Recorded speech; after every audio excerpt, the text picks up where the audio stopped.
ഒരു വലിയൊരു സംഭവം മാഡം, ഇതിനകത്തൊരു സത്യമുണ്ട് കേട്ടോ മാഡം.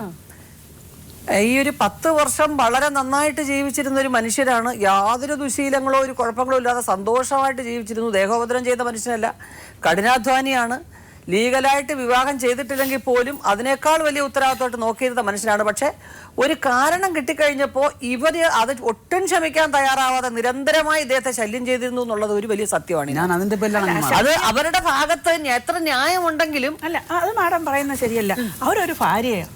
അല്ല, ഉണ്ട് മാഡം. പക്ഷേ പിന്നെയും ഇവര് മറ്റുള്ളവരുടെ മുമ്പിൽ ഇത് ആവർത്തിച്ചുകൊണ്ടിരിക്കുന്ന ഒരു അവസ്ഥ വന്നപ്പോ അതിന്റെ മനസ്സിലുള്ള വേദന അത് പറയാം. അത് കഴിഞ്ഞ് അവിടെ സ്റ്റോപ്പ് ചെയ്ത് കഴിഞ്ഞു കഴിഞ്ഞാൽ പിന്നെ മറ്റൊരു സ്റ്റോപ്പ് ചെയ്തെന്ന് പറയുന്നില്ല. ഇല്ല, പിന്നെ അതിലോട്ടാ പിന്നെ സത്യം. ഇല്ല, അങ്ങനെ ഇല്ല. എത്ര സിം ഞാൻ തല്ലിപ്പൊട്ടി എത്ര സിം. അല്ല, അത് ഉറപ്പിച്ച് പറയാൻ ഒക്കുവോ? പിന്നെ ലിൻസി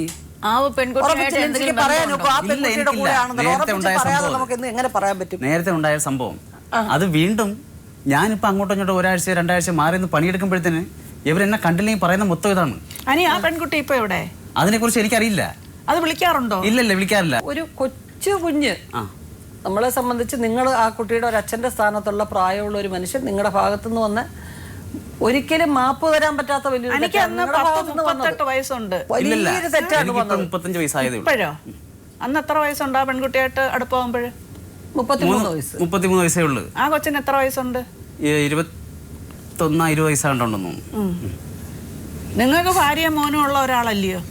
ആ പെണ്ണിന് 37 വയസ്സുണ്ടെന്ന് പറഞ്ഞു ലിൻസി. 37 വയസ്സായി. 37 വയസ്സായി. എത്രയോ ആകട്ടെ. ഇല്ല, എന്റെ പപ്പയമ്മക്ക് അറിയാലോ വയസ്സ്. 79-ലുള്ള എനിക്ക് അറിയത്തില്ല. 79 സർട്ടിഫിക്കറ്റിൽ 79-ലുള്ളതാണ്. ആയാലും 10-15 വയസ്സിന് മേളില് ഉണ്ട്. ഒരു ഭാര്യയും കുട്ടിയുള്ള നിങ്ങൾ അയലത്തുള്ള പെണ്ണിനെ എന്തിനു സ്നേഹിക്കാൻ പോയി? കൊച്ചുകുട്ടി, തീരെ ചെറിയ പെൺകൊച്ച്. നിങ്ങൾ ചെയ്തത് ശരിയാണോ? തെറ്റാണ്. ഇനി ആ തെറ്റ് ആവർത്തിക്കുവോ? ഇല്ല, ഞാൻ ആവർത്തിക്കുന്നില്ല, ആവർത്തിച്ചതുമില്ല. ആ പറ്റിയ തെറ്റ് ഞാൻ ഇവരോട് പറഞ്ഞിട്ടുണ്ട്, പല തവണ ഞാൻ പറഞ്ഞിട്ടുണ്ട്. എന്നിട്ട് ഇവളുടെ സഹോദരൻ കള്ളുപിടിച്ചിട്ട് വന്നിട്ട് എന്നെ എൻ്റെ ദേഹത്ത് ചോറ് വരെ അടുത്തടിച്ചിട്ട് അവനെ ചീത്ത വിളിച്ച് അവനെ വീട്ടിൽ ഇറക്കി വിട്ട് അവരുടെ വീട്ടിൻ്റെ മേളിൽ ഞാൻ 10 ദിവസം ഞാൻ വേറൊരു പയ്യനോട് താമസിക്കാൻ. ഇതിന്റെ പേര് തന്നെ അത് ഒരു ഭാര്യയ്ക്ക് ഭർത്താവ് നഷ്ടപ്പെടുമ്പോഴേ വേദനയും വിഷമവും എല്ലാം ഉണ്ടാവും. അപ്പൊ അങ്ങനെയൊക്കെ ചെയ്തു പോകും. നിങ്ങളൊരു തെറ്റ് സംഭവിച്ചു പോയൊരു പ്രത്യേക സാഹചര്യത്തിൽ നിങ്ങളെ കണ്ടുപോയതല്ല. ഈ ഒളിച്ചോടി പോയ ഒരു പോലീസ് സ്റ്റേഷനിൽ വെച്ച് ആ പെൺകുട്ടി വരികയും അതൊരു വലിയ ഡ്രാമ ആവുകയും ഒക്കെ ചെയ്ത് കഴിഞ്ഞപ്പോഴത്തേക്ക് അത് അവർക്ക് മറക്കാനായിട്ട് വീണ്ടും അവര് ഒന്ന് ആവാൻ കുറെ സമയം എടുക്കൂലേ? പിന്നെ നിങ്ങളത് ആക്കിയെടുക്കേണ്ടത് നിങ്ങളുടെ സത്യസന്ധത പ്രൂവ് ചെയ്യേണ്ട സ്ഥാനം പിന്നെ നിങ്ങൾക്കാണ് ഉത്തരവാദിത്തം. നിങ്ങളത് അവരെ അങ്ങനെയല്ല, അതെനിക്ക് പറ്റിയ ഒരു അബദ്ധമാണ്, ഇതിനു മുൻപ് ഞാൻ എങ്ങനെയായിരുന്നോ അതുപോലെയാണ് വീണ്ടും ഒന്ന് ഒരു പ്രൂവ് ചെയ്യാൻ അനിയും ശ്രമിച്ചില്ല. ഇല്ല, ഒത്തിരി ശ്രമിച്ചായിരുന്നു. അതാ ഞാൻ പറഞ്ഞു, ഒരുപാട് ശ്രമിച്ചേ. ഇല്ല, നിങ്ങൾ പെൺകുട്ടിയായിട്ട് കോണ്ടാക്ട് ചെയ്യുന്നുണ്ട്. ആ പെൺകുട്ടി പിന്നെ ഫോൺ ചെയ്തിട്ട് എവിടെ കൊണ്ടുവന്ന് നിങ്ങൾ ഒളിപ്പിച്ചാലും അയാള് എന്റെ കൂടെ തന്നെ വരും എന്നൊക്കെ പറയുന്ന ഒരു അവസ്ഥ എന്ന് പറയുമ്പോൾ പിന്നെ അവർ ഇറിറ്റേറ്റ് ആയിക്കൊണ്ടിരിക്കത്തില്ല. അതന്ന് ഈ സംഭവം നടക്കേണ്ട അന്ന് അപ്പോഴുള്ള ആ ഒരു ദേഷ്യം അവർക്ക് 2 കൂട്ടർക്ക് അങ്ങോട്ടും പകയുണ്ടായിരുന്നു. അപ്പോഴാരെ അങ്ങോട്ട് വിളിക്കുമ്പോഴും അവരും തിരിച്ചു പറയുന്ന മറുപടി ഇതാണ്. അന്നത്തെ ആ സംഭവം ഞാൻ പറഞ്ഞത്. ഇവര് ഒരു നിങ്ങളുടെ പരാതിക്കകത്തൊരു ദേഷ്യം വന്നപ്പോ കത്രിക എടുത്ത് എന്നാ ഞാൻ ഉറങ്ങി കിടക്കുന്ന എന്നെ കത്രിക എടുത്ത് തുണി വെട്ടുന്ന കത്രിക എടുത്ത് എന്റെ കഴുത്തി കൊണ്ട് വെച്ചവളാ അവള്. കുത്തിയില്ല, കുത്തിയായിരുന്നെങ്കിലോ സാഹചര്യമല്ലേ, നിങ്ങളുടെ പ്രവൃത്തി കൊണ്ട് തന്നെ. പ്രവൃത്തി എന്ന് പറഞ്ഞാൽ അത് ഒരു കൊച്ചു പെൺകുട്ടിയാണ്. ആ പെൺകുട്ടിയുടെ ജീവിതവും തൊലഞ്ഞില്ലേ? ഇപ്പൊ ആ കുട്ടിയായിട്ട് പിന്നെ കോണ്ടാക്ട് ഇല്ലാതായിട്ട് എത്ര നാളായി? തീർത്ത് വിളി നിർത്തിയിട്ട് 3 വർഷം അടുപ്പിച്ചാവുന്നു. അപ്പൊ ഇടയ്ക്ക് വെച്ചാണ് 6-7 മാസത്തെ അടുപ്പിച്ചാണ് ഇങ്ങനെ ഒരു കോൾ എന്റെ വന്നത്. തമിഴ്നാട് സിമ്മാന്ന് തോന്നുന്നു, 00 അങ്ങനെ എന്താ. നിങ്ങൾ ചോദിച്ചില്ല എവിടെന്നാ വിളിക്കുന്നത് ചോദിച്ചു. അപ്പൊ അത് കൊടുത്തത് വേറെ ആളിനാണ് സംസാരിച്ചത്. അപ്പൊ അവരെടുത്തിട്ട് തമിഴാണ് സംസാരിച്ചത്. പിന്നെ ഞാൻ ഇതില് വിളിച്ച ഫോൺ എടുക്കത്തില്ലായിരുന്നു. ആ ബന്ധം എന്തിനു പുതുക്കാൻ പോകുന്ന? ഇല്ല, പിന്നെ പോയിട്ടില്ല. പിന്നെ ഒരു പ്രാവശ്യം അവരിങ്ങോട്ട് വിളിച്ചു 3 പ്രാവശ്യം അദ്ദേഹം ട്രൈ ചെയ്തു. പക്ഷെ അവര് തമിഴിൽ ഇങ്ങോട്ട് ചോദിക്കുന്നുണ്ട്. അവര് ആരാരാന്ന് ചോദിക്കുന്നത് എനിക്കോട്ട് മനസ്സിലാവുന്നില്ല. ഒരുപക്ഷെ മലയാളത്തിൽ നിന്ന് ചോദിച്ചത് പറഞ്ഞിരുന്നെങ്കിൽ ചിലപ്പം എനിക്ക് പിടികിട്ടിയാണ്. വീണ്ടും ശ്രമിച്ചേനെ. അപ്പൊ ആ കുട്ടിയാണെന്ന് എങ്ങനെ മനസ്സിലായി? അല്ല, പിന്നെ ഇവർ സംസാരിച്ചപ്പോഴത്തേന് ഇവൾ അടുത്തിന് സംസാരിപ്പിച്ചോണ്ടാണ് ഈ പെണ്ണ് ഇവരെ കൊണ്ട് സംസാരിപ്പിച്ചതാണത്. മനസ്സിലായില്ലേ? ഈ പെണ്ണ് അടുത്തിരുന്നിട്ട് ഈ തമിഴ്നാട്ടുകാരെ കൊണ്ട് സംസാരിക്കും. ഞാനാണോ ഫോൺ എടുത്ത് അറിയിക്കാൻ വേണ്ടി അവൾ ആദ്യം സംസാരിക്കായിരുന്നത്. എൻ്റെ നമ്പറാണോ എന്ന് അറിയത്തില്ല. അപ്പം ഞാനാണോ ആദ്യം ഫോൺ എടുത്തത് എന്നറിയാൻ വേണ്ടിയാണ് ഈ കൊച്ച് ആദ്യം സംസാരിക്കാനിരുന്നത്. അപ്പോൾ എൻ്റെ സംസാരം കേട്ട് എൻ്റെ സംസാരമാണെന്ന് അറിയാം, എൻ്റെ നമ്പറാണെന്ന് അറിയാം. അറിഞ്ഞതിന് ശേഷമാണ് പിന്നെ ഇവൾ പിന്നെ സംസാരിച്ചത്. തമിഴ്നാട്ടിലാണ് അവരെവിടെ കൊണ്ട് പഠിപ്പിക്കാൻ നിർത്തിയൊക്കെയാണ്. സംസാരിച്ചു വീണ്ടും സംസാരിച്ചോണ്ടിരിക്കുകയാണ്. അല്ല, ഇപ്പൊ പിന്നെ സംസാരമില്ല. അതെങ്ങനെ നമുക്ക് ബോധ്യമാവും? നമ്മുടെയൊക്കെ ഇപ്പൊ നിങ്ങൾ തന്നെയാണ് പറഞ്ഞത് സംസാരിച്ചു എന്നുള്ളത്. ഒരു 5-6 മാസേ ആയുള്ളൂ. അപ്പൊ നമുക്ക് എങ്ങനെ ബോധ്യമാവും വീണ്ടും നിങ്ങൾ സംസാരിക്കുന്നുണ്ടോ ഇല്ലയോ എന്നുള്ളത്? ഞങ്ങൾക്ക് ഇങ്ങനെ എന്റെ അമ്മയുടെ സിമ്മാണ് പുള്ളിയുടെ കയ്യിലിരുന്നത്. ആ സിമ്മ് മാറ്റിയിട്ട് വേറെ സിം എടുത്തിട്ട് ഒരു 3 മാസത്തിന് മുമ്പായിട്ട് എൻ്റെ ഫോണിലൊരു മിസ് കോൾ വന്നു. അപ്പം ഞാൻ തിരിച്ച് വിളിച്ച് ആരാന്ന് ചോദിച്ച് തിരിച്ചങ്ങോട്ട് വിളിച്ചപ്പം റിങ് ചെയ്യുന്നുണ്ട്, പിന്നെ എടുക്കുന്നില്ല. പിന്നെ ബിസി പിന്നെ ഞാൻ ചോദിച്ചത് ആരാ. പിന്നെ ഞാനൊരു മെസ്സേജ് അയച്ച്, ഇത് ആരാ ഇങ്ങോട്ട് വിളിച്ചിട്ട് അല്ലെങ്കിൽ മിസ് കോൾ അടിച്ചിട്ട് തിരിച്ച് വിളിക്കുമ്പോൾ എടുക്കാത്തത് ആരാ എന്ന് ചോദിച്ചിട്ട് മിസ് കോൾ മെസ്സേജ് അയച്ച്. അപ്പോൾ തിരിച്ച് ഇങ്ങോട്ട് അവർ എടുത്തിട്ട് പറഞ്ഞത് ഇത് ആലുവയെന്നാ വിളിക്കുന്നത്, എൻ്റെ കുഞ്ഞുങ്ങൾ അറിയാതെ വന്നത് ആലുവയെന്ന് പറഞ്ഞു. അപ്പം ഇത് പുള്ളിയുടെ നമ്പറായിരുന്നു. കുറേ കഴിഞ്ഞ് അത് അന്ന് മുതൽ ഈ നമ്പർ ഞാൻ റോങ് എന്ന് പറഞ്ഞ് അടിച്ചിട്ടിട്ടുണ്ടായിരുന്നു. പക്ഷേ എനിക്കൊരു സംശയം ഉണ്ടായിരുന്നു, ഈ അടുത്ത സമയത്ത് അറിയുന്ന പുള്ളിയുടെ നമ്പർ അല്ലെങ്കിൽ അന്ന് പറയാം ഞാനാ. അപ്പം എന്തുകൊണ്ടാണ് എന്നെ അങ്ങനെ വിളിക്കുന്നത്? അന്നേരം പറഞ്ഞു വിളിച്ചത്. എൻ്റെ വീട്ടിൽ എൻ്റെ പപ്പ ഇരിപ്പുണ്ട്, അമ്മ ഇരിപ്പുണ്ട്, എല്ലാവരും ഇരിപ്പുണ്ട്. എൻ്റെ പപ്പ അതിന് മുമ്പായിട്ട് അവൾ വിളിക്കുകയും ചെയ്തു. ഈ ലിൻസിയെ വിളിച്ചായിരുന്നു. വിളിച്ചപ്പം പപ്പയെടുത്തും അമ്മയെടുത്തും ഇവിടെ തട്ടിന് കയറിയായിരുന്നു. അപ്പോൾ ഞാൻ ഒരു മിസ് കോൾ ചെയ്തായിരുന്നു. എൻ്റെ നമ്പറാണത്. ആ നമ്പറിൽ ചെയ്ത് അപ്പോൾ എനിക്കറിയാം അവളോട് സംസാരിച്ചു കഴിഞ്ഞാൽ പിന്നെ വഴക്കാ. പിന്നെ അതിൻ്റെ പേരിൽ ഞാൻ പിന്നെ എന്നെ വിളിക്കുന്ന മൊത്തം അമ്മായിയപ്പനാ വിളിക്കുന്നത്. കാര്യം പറയുന്നത് ഞാൻ വിളിക്കുമ്പോൾ എന്നോട് തർക്കമാണ്. ഞാൻ അങ്ങോട്ട് വിളിച്ച് സംസാരിച്ചു കഴിഞ്ഞാൽ എന്നോട് തർക്കമാണ്. എന്തായാലും പിന്നെ അനിയുടെ അപ്പനും അമ്മയും പിന്നെ ലിൻസിയുടെ ബ്രദറും അല്ലേ കൂടെ വന്നിട്ടുണ്ട്. അവരെ ഒന്ന് വിളിച്ചു നോക്കാം മാഡം. വിളിക്കാം.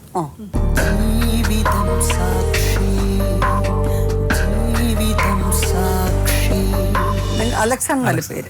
നിങ്ങൾ തമ്മിൽ കമ്മ്യൂണിക്കേഷൻ ഒക്കെ നടക്കുന്നുണ്ട്? ഇല്ല. എത്ര ഫോണ് പുള്ളിക്കാരൻ്റെ ഫോണില്ല. പുള്ളിക്കാരൻ ഫോൺ ഉണ്ടോ അറിയില്ല. ഞങ്ങളുടെ യാതൊരു കോൺടാക്റ്റും ഇല്ല. ഒരു വർഷം കൊണ്ട് പുള്ളിക്കാരൻ ഞങ്ങളുടെ ഫോണിലല്ല, ഞങ്ങളുടെ വീട്ടിനടുത്തുള്ളൊരു വീട്ടിൽ പുള്ളിക്കാരൻ വിളിക്കും ചെറുമോനെ അന്വേഷിക്കാനായിട്ട്. അങ്ങനെ ഞാനത് വിളിച്ച് വിലക്കി. അങ്ങനെ വിളിച്ച് ഞങ്ങളുടെ വീട്ടിൽ 2-3 ഫോണുണ്ട്. എനിക്ക് ഫോൺ, അവൾക്ക് ഫോൺ 2. ഞങ്ങളുടെ വീട്ടിൽ ആരെങ്കിലും ഫോണിൽ വിളിക്കും. നിങ്ങൾ എന്തിനാ അയലോക്കത്ത് വിളിച്ച് ഫോൺ വിളിച്ചിട്ട് അവനെ മാത്രം വിളിച്ച് സംസാരിക്കേണ്ട ആവശ്യം തോന്നും. അങ്ങനെ ഞാൻ അത് വിലക്കി. നേഴ്സറി പിന്നെ വിളിച്ചിട്ടുമില്ല. ഇതിപ്പോ ഈ അതൊക്കെ ഈ 1 വർഷത്തിനകമാണ് അല്ലേ? അതിന് മുമ്പൊക്കെ വളരെ നല്ല രീതിയിൽ തന്നെ നല്ല രീതിയിൽ വെച്ചാൽ സത്യം പറയാമെങ്കിൽ ഞങ്ങളുടെ ഞങ്ങളുടെ നാട്ടുകാർക്ക് അസുഖമായിട്ടുള്ള ജീവിതമായിരുന്നു. കാരണം നല്ലൊരു ജീവിതമായിരുന്നു. മനമായിട്ടുള്ള ജോലി, അന്വേഷണം, കാര്യങ്ങളല്ലായിരുന്നു. മദ്യപാനമൊന്നുമില്ല. നല്ല സന്തോഷമായിട്ട് ജീവിച്ചിട്ടുണ്ടെന്ന്. പത്തനാപുരത്ത് അവിടെ താമസിച്ച സമയത്താണ് വലിയ വലിയ വർക്കുകളൊക്കെ എടുത്ത് ഒരുപാട് പണിക്കാരെല്ലാം ഉണ്ടായിരുന്നു. ആ സമയത്താണ് ഒരു പെൺകുട്ടിയായിട്ടുള്ള ഒരു വിഷയങ്ങൾ ഉണ്ടാകുന്നത്.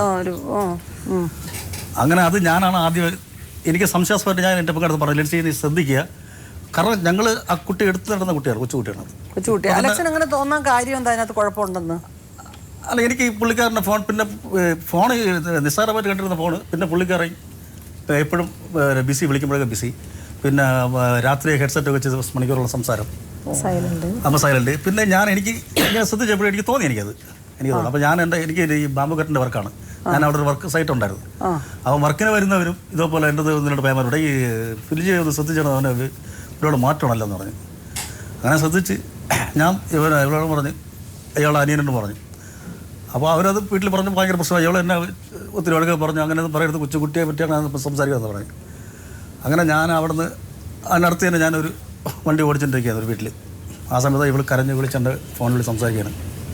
ആണ് ഞാൻ അപ്പോൾ ചേട്ടാ ആങ്ങളെ പറഞ്ഞ് ശരിയായിരുന്നു, സംഭവം ഇതാണ്. ആ കുട്ടിയെ വിളിച്ച് ഇവൾ സംസാരിച്ച് അവൾ കരഞ്ഞ എല്ലാ കുട്ടിയെ സത്യമെല്ലാം പറഞ്ഞ് അങ്ങനെ ഇവൾ ആ കുട്ടിയെ പറഞ്ഞ് വിലക്കി, ഞങ്ങളെ കുടുംബം തകർക്കരുതെന്നൊക്കെ പറഞ്ഞ് വിലക്കി. അങ്ങനെ പ്രശ്നമുണ്ടായി.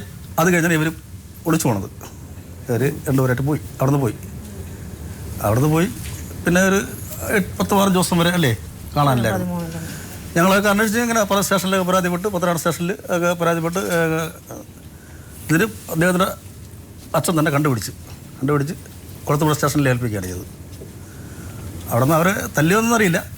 എന്തായാലും അവിടെ നിന്ന് ഞാൻ തന്നെ എൻ്റെ ഓട്ടോറിക്ഷ തന്നെ കൊണ്ടുവന്ന്, എനിക്കപ്പോഴും ഇത്രയും സംഭവം ഉണ്ടായിട്ട് ഞാൻ എന്നിട്ട്, കാരണം അവൾക്ക് അവരോടുള്ള താല്പര്യമുള്ളത്, കാരണം ഞാനല്ലോ അവരെല്ലാം ജീവിക്കേണ്ടത്. അപ്പോൾ അത് കാരണം ഞാൻ അവരെ എൻ്റെ വീട്ടിലോട്ട് കൊണ്ടുപോകും. തിരിച്ച് പത്തനംതിട്ട പോകാൻ പറ്റത്തില്ലല്ലോ. ആ കുട്ടിയുടെ വീട്ടുകാരും പ്രശ്നങ്ങളൊക്കെ ആയിട്ട് തിരിച്ച് ഞാൻ എൻ്റെ വീട്ടിൽ വിതിരെ ആനപ്പാറ കൊണ്ടുവന്നു. അവിടെ കൊണ്ടുവന്ന് താമസിച്ചപ്പോഴും പുള്ളിക്കാരൻ്റെ അമ്മയുടെ അമ്മയും ആ വീട്ടിലുണ്ടായിരുന്നു. അവർ ഇദ്ദേഹത്തിന് ഞങ്ങൾ എന്തെങ്കിലുമൊക്കെ പറയുന്നു അതൊക്കെ സംരക്ഷിക്കാൻ വേണ്ടി അങ്ങനെ എങ്ങനെ പുള്ളിക്കാരെ നോക്കുന്നത് അതിന് വേണ്ടിയിട്ടുള്ള രീതിയാണ് അവർ അവിടെ നിന്നത്. അവർ തന്നെയാണ് കുറച്ച് പൈസ കൊടുത്ത് പുള്ളിക്കാരെ അവിടെ നിന്ന് വീണ്ടും മുങ്ങി കാണിച്ചത്. ഈ നിന്ന സമയത്ത് ഞാൻ തന്നെ അവിടെ ഒരു വൈദ്യശാലയെ കൊണ്ടുപോയി തടവും മരുന്നും കാര്യങ്ങളൊക്കെ വാങ്ങിച്ചു കൊടുത്ത് എടുത്ത് പുള്ളിക്കാരൻ ജോലിക്കൊന്നും പോകാതെ ഞാൻ ഈ ഓട്ടോറിക്ഷ ഓടിച്ചുള്ള അങ്ങനെയൊക്കെ തന്നെയാണ്. അപ്പം പുള്ളിക്കാരൻ നല്ല രീതിയിൽ ഞങ്ങളെ അന്വേഷിച്ചിട്ടുണ്ടായിരുന്നു, സാമ്പത്തികം നല്ല രീതിയിൽ അന്വേഷിച്ചിട്ടുണ്ടായിരുന്നു. പക്ഷേ പെട്ടെന്ന് ആണ് ഇങ്ങനെ സംഭവിച്ചത്. പിന്നെ അതിനുശേഷം പിന്നെ പോയിട്ട് പിന്നെ വരുന്നത് ഒരു വർഷമായി, 1.5 വർഷം വരുന്നില്ല. വീണ്ടും ആ പെൺകുട്ടിയായിട്ട് തന്നെയാണ് കോണ്ടാക്ട്? അത് ഞങ്ങൾക്ക് അറിയില്ല. അറിയില്ല. ലിൻസി അത് തന്നെ ആയിരിക്കാൻ സാധ്യതയുണ്ട്. ഒളിച്ച് നടക്കേണ്ട കാര്യമില്ലല്ലോ. ഇങ്ങനെയാകുമ്പോൾ സംശയ സാധ്യതയുണ്ടല്ലോ. കാരണം വീട്ടിൽ ഒരു 10-12 വയസ്സായ ഒരു മകനുണ്ട്. അവനിപ്പോൾ സ്കൂളിൽ പഠിക്കുന്ന അവൻ്റെ ചിലവ്, അവളുടെ ചിലവ്, ഇവള് പിന്നെ അനുസരിച്ച് 1-2 വീടുകളിലൊക്കെ ജോലിക്ക് നിന്നൊക്കെയാണ് കാര്യങ്ങളൊക്കെ നടക്കുന്നത്.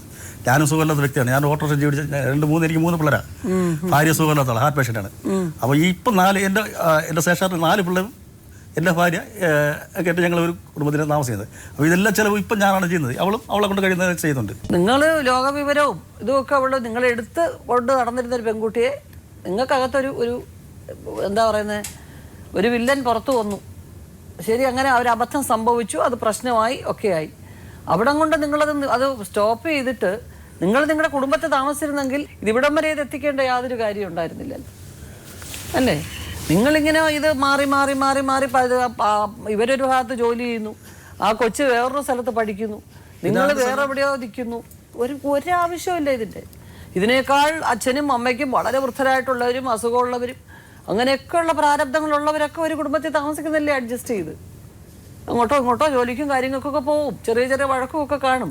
ലിൻസിയുടെ ഭാഗത്ത് ഒരു കുഴപ്പമില്ലെന്ന് ഞാൻ പറയുകയില്ല, എനിക്കറിയാൻ പറ്റും. കാരണം ഭർത്താവിനോട് അമിതമായ പൊസസീവ്നെസ്സും സ്നേഹവും ഉള്ളവരുടെ പെരുമാറ്റത്തിൽ കുറച്ച് ഓവറായിട്ട് തോന്നും. ചില സമയത്ത് അത് അത്രയും വേണ്ട എന്ന് തന്നെ നമുക്ക് പറയാൻ പറ്റും. അതുകൊണ്ട് അത്രയും അവരുടെ വളരെ പക്വതയോടുകൂടി കൈകാര്യം ചെയ്യാൻ പറ്റാത്ത വാക്കുകൾ രൂക്ഷമാവും, കുറച്ച് ക്രൂരമായിട്ടുള്ള സംസാരങ്ങളൊക്കെ ഉണ്ടാവും പലപ്പോഴും. കാരണം വിശ്വാസവഞ്ചന സഹിക്കാൻ വയ്യാത്തതിൻ്റെ പ്രശ്നങ്ങളാണ് അതൊക്കെ. അനിയുടെ അച്ഛനെയും അമ്മയും കുറിച്ച് ലിൻസി വളരെ നല്ല അഭിപ്രായമാണ് പറഞ്ഞത്. നിങ്ങൾക്ക് വലിയ സ്നേഹമാണ് അവരോട്, നിങ്ങൾ എപ്പോഴും വിളിച്ച് കാര്യങ്ങൾ അന്വേഷിക്കുകയും എന്തായാലും നീയും കുഞ്ഞും ഇവിടെ വന്ന് നിൽക്ക്, ഒരു കുഴപ്പമില്ല, നമുക്ക് എങ്ങനെയെങ്കിലും അവനെ നേരെയാക്കി ഇങ്ങോട്ട് കൊണ്ടുവരാന്നുള്ളതാണ് നിങ്ങൾ പറയുന്നതെന്നാണ് പറയുന്നത്, അല്ലേ?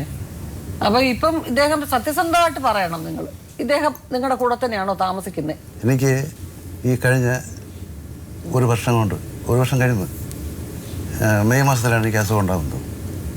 ഈ മൂത്രക്കുഴൽ വണ്ണം വെച്ചിട്ട് പഴുപ്പായി അവിടെയുള്ള ചെറിയ ആശുപത്രിയിലൊക്കെ ചികിത്സിച്ചപ്പോൾ അവർ തന്ന മരുന്നുകളൊന്നും അല്ല എനിക്ക് ആവശ്യമുള്ളത്. അങ്ങനെ അസുഖം കൂടി മരണപ്പെട്ടു പോയതെന്ന കണക്കൂട്ടിയത്.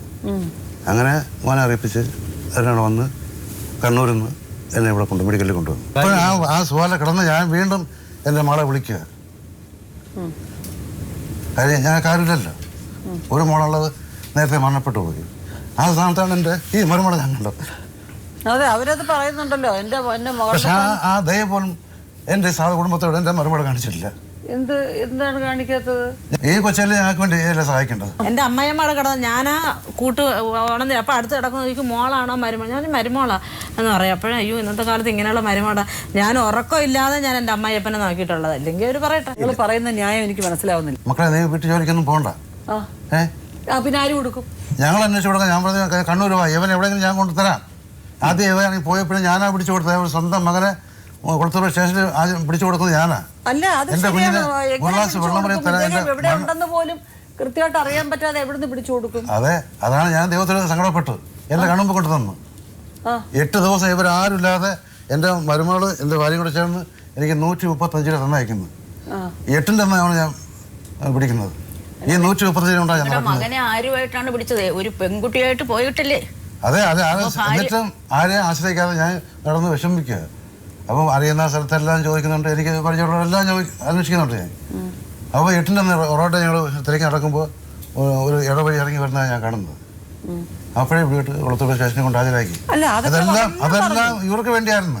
എല്ലാം പറഞ്ഞു ഇവർക്ക് വേണ്ടി എന്നുള്ളതല്ല, നിങ്ങളുടെ മകനും നിങ്ങളുടെ മകന്റെ ഭാര്യയും നിങ്ങളുടെ അനന്തര തലമുറയ്ക്ക് വേണ്ടി നിങ്ങൾ ചെയ്തു. അതെ, മനസ്സിലായില്ലേ? വേറൊരു പാവപ്പെട്ട വീട്ടിലൊരു പെൺകുട്ടി, അതിന്റെ ഭാവിയും അതുകൊണ്ട് ഞാൻ എന്റെ മകനെ പിടിച്ചു കൊടുത്തതിന് ശേഷമാണ് ഇവരൊക്കെ വിളിച്ചറിയിക്കുന്നത്. അല്ല, അത് നല്ല കാര്യം നിങ്ങൾ ചെയ്തത്. അനീതിക്ക് ഞാൻ കൂട്ടിക്കത്തില്ല. മകനായ പോലും എൻ്റെ മകളായ പോലും മരുമകളായ പോലും.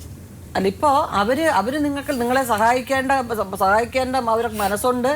എല്ലാ കാര്യങ്ങളും ഉണ്ട്. അവരുടെ ഈ 1 വർഷം കൊണ്ടുള്ള അവരുടെ ഗതികേടെന്ന് പറയുന്നത് 10 വർഷം അവരെ നല്ലോണം സംരക്ഷിച്ചിരുന്ന ഒരു മനുഷ്യൻ എന്ന് തന്നെ പറഞ്ഞു.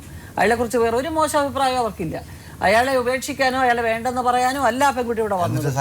പക്ഷെ ഇതെന്താ അറിയാവോ, ഇതിപ്പോ ഇങ്ങനെ ഒരു അബദ്ധം സംഭവിച്ചു പോയി. ചിലപ്പോൾ അയാളുടെ സമയദോഷമോ എന്തോ കാര്യം കൊണ്ട് സംഭവിച്ചു പോയി. ഇനി അങ്ങനെ ഒരു ബന്ധം ഇല്ല എന്ന് ഉറപ്പ് വരുത്തി കഴിഞ്ഞാൽ ഒന്നിച്ച് താമസിക്കണമെന്നുള്ള ആഗ്രഹത്തിന് മാത്രം അവരിവിടെ വന്നിരിക്കുന്നത്. സാർ എനിക്കിപ്പോ അങ്ങനെയൊന്നുമില്ല. ഇനിയിപ്പോ ഒരുപാട് ചർച്ചയ്ക്ക് ഞാനില്ല. എനിക്ക് ഞാൻ എന്റെ അഭിപ്രായം തീർത്തും പറയാം. എന്റെ മക്കൾ എന്റെ കൂട്ടത്തുണ്ടാവണം എന്റെ മരണം വരെ. അതിനുശേഷം ഞാൻ അറിയുന്നില്ലല്ലോ. ഞാൻ ആദ്യമാണ് ഇന്ന് എന്റെ മോളെ വിളിച്ച് പറയുന്നത്. അത് തന്നെയാണ് അവരുടെ ആഗ്രഹം. അത് തന്നെയാണ്. 9 മാസമായിട്ടും അനി നിങ്ങളുടെ കൂടെ ഉണ്ടോ? ഉണ്ട്.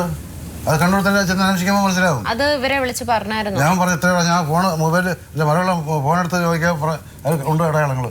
ഞാൻ വിളിച്ച ഞങ്ങളെ വീട് വിട്ടവൻ പോയിട്ടല്ലേ, പിന്നെ പണിക്ക് പോകും ദൂരോട്ടൊക്കെ ചെന്ന് പണി ചെയ്ത്. ഇല്ല ലിൻസി, അതൊക്കെ ചില ചെറിയ തെറ്റിദ്ധാരണകളാണ്. അപ്പം അവരുടെ അപ്പനും അമ്മയും പറഞ്ഞതനുസരിച്ചും അയാൾ പറഞ്ഞതനുസരിച്ച് അവരാണായിട്ട് പറയുന്നു വീണ്ടും അങ്ങനെ ഒരു ബന്ധത്തിലേക്ക് പോകുന്നതുമില്ല. ഇങ്ങനെ വളരെ ഒരാഴ്ച ഉണ്ടോ ഞങ്ങളെ വീട്ടിൽ, 2 ആഴ്ചയായി ഞങ്ങളുടെ വീട്ടിൽ നിന്ന് മാറി. അടുത്ത പണിയില്ല, എന്നിട്ട് മഴയൊക്കെ ആയതുകൊണ്ട് പണിയൊക്കെ ഇച്ചിരി കുറവാണ്. ഇപ്പൊ പണിയില്ലാത്തതുകൊണ്ട് വേറെ പണിക്ക് പോയി നിന്നത്. അങ്ങനെ പണിക്ക് പോയപ്പോൾ ഇങ്ങനെ മറ്റുള്ളവരായിട്ടുള്ള ഇങ്ങനെ ഒരു സംശയം മനസ്സിൽ നേരത്തെ ഒരു സംശയം ഇങ്ങനെ ഇരിക്കുന്നുണ്ട്. അത് വെച്ച് അങ്ങനെ ആവർത്തിക്കുക.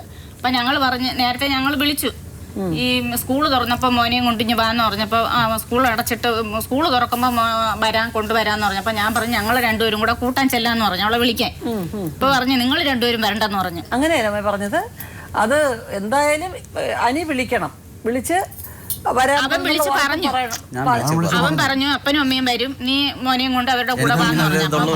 അവിടെ വരാത്തത് അതുകൊണ്ടാ ചെല്ലാത്ത, അല്ലാതെ വേറെ ഒന്നും ഉദ്ദേശിച്ചല്ല മകൻ പോകാതിരുന്നത്. അപ്പൊ ഞാൻ പറഞ്ഞ എന്നാ ഞങ്ങൾ രണ്ടുപേരും കൂടെ വരാം നിങ്ങളെ കൂട്ടാൻ. അത് വരുന്നില്ലെന്ന് പറഞ്ഞു. അപ്പൊ അവൻ പറഞ്ഞ എന്നാ അപ്പനും അമ്മയും വരുന്നില്ല എന്നുണ്ടെങ്കിൽ നീ ഞാൻ പറഞ്ഞ അപ്പനും അമ്മയും ഞാനാ പറഞ്ഞു വിടുന്നത്. അപ്പൊ വന്നില്ല എന്നുണ്ടെങ്കിൽ നീ എവിടെ നിന്നോ, നിനക്ക് ഇഷ്ടമുണ്ടെങ്കിൽ നീ വന്നാൽ മതി മോനെ. പ്രശ്നങ്ങളൊക്കെ നടന്നു കഴിഞ്ഞില്ല. അവിടെ ജോലിക്ക് ആൾക്കാരെ വിളിച്ചോണ്ട് പോയിട്ട് പിന്നെ അവര് കാശ് ജോലി ചെയ്യുന്ന കോൺട്രാക്ട് എടുത്തിട്ട് കുറച്ചൊരു വലിയ ഭീമമായ ഒരു നഷ്ടം വന്നുപോയി.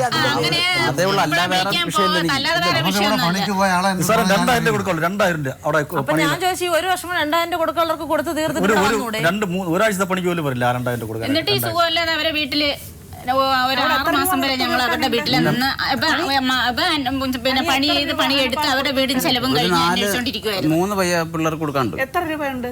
ഒരു 3000, ഒരു 7000, പിന്നെ ഒരു 2000, പിന്നെ ആ സൈറ്റ് എടുത്തവർക്ക് ഒരു 1500 കൊടുക്കാണ്ട്. ആ രൂപയല്ല നിങ്ങൾ എന്ത് ചെയ്തു? അല്ല ഞാൻ എന്റെ പപ്പയ്ക്ക് വേണ്ടി ഞാൻ കടം വാങ്ങിച്ച് അവര് പോലും അറിയാതെ ഞാൻ കൊടുക്കുന്നത്. പല സ്ഥലങ്ങളിൽ നിന്ന് ഇച്ചിരിച്ച കടം മേടിച്ച് ആശുപത്രി ചെലവ് നടത്താം. ഫസ്റ്റ് എന്റെ പപ്പ ഞാൻ ഇവിടെ നിന്ന് ഈ ആനപ്പാറയിൽ നിന്ന് കണ്ണൂർ പോയിട്ട് എന്റെ പപ്പ അവിടെ പോയി കണ്ണൂരിൽ നിന്ന് ഇവിടെ മെഡിക്കൽ കോളേജിൽ കൊണ്ടുവന്നിട്ട് ഞാൻ മെഡിക്കൽ കോളേജ് ഇവിടെ കൊണ്ട് അഡ്മിറ്റ് ആക്കിയിട്ട് ഞാൻ സെക്കൻഡിൽ ഈ സൈറ്റിൽ പോയി ഞാൻ 4000 രൂപ വാങ്ങിച്ച് രാത്രി വന്നു. ഞാൻ അവിടെ ഒരാളിന് 7000 രൂപ മരുന്ന് വാങ്ങിക്കാൻ. എന്നിട്ട് ഞാൻ ടോട്ടൽ എത്ര രൂപ കടമുണ്ട്? ഒരിടത്ത് ഒരു 15,500, ഒരിടത്ത് ഒരു 7000 രൂപ, പിന്നെ ഒരിടത്ത് ഒരു 3000 രൂപ, പിന്നെ ഒരു 10,000 രൂപ വാങ്ങിച്ചത് കടമായിട്ട് വാങ്ങിച്ചത്. എന്തായാലും 2 രൂപ താഴെ ഉണ്ടെന്നുള്ളതാണ്. അത് ഈ മരുന്നൊക്കെ മേടിക്കാൻ ഓരോ പ്രാവശ്യം ഞങ്ങൾ തിരുവനന്തപുരത്ത് വരുമ്പോ ഞങ്ങൾക്ക് പൈസ 2 പേര് വരുമ്പോ ഞങ്ങൾക്ക് വേറെ ആരും ഞങ്ങളെ അന്വേഷിക്കാനോ ചെലവാക്കാനല്ല. അപ്പൊ ഈ ഒരു മകൻ മാത്രമേ ഞങ്ങൾക്കുള്ളൂ, വേറെ മക്കളൊന്നുമില്ല. ഈ ഒരു മോനേ ഉള്ളൂ. അവന്റെ ഒരു സംരക്ഷണയിലാണ് ഞങ്ങൾ ഇന്ന് കഴിഞ്ഞു കൂടിക്കൊണ്ടിരിക്കുന്നത്. നിങ്ങളുടെ ആകെ ഒരു മകനേ ഉള്ളൂ. അവര് വേണം നിങ്ങൾ സംരക്ഷിക്കാൻ. സത്യസന്ധമാണ്. അപ്പം ഈ മകരിച്ചു കൊണ്ടുവന്ന ഭാര്യയും കുട്ടിയും ആര് സംരക്ഷിക്കും?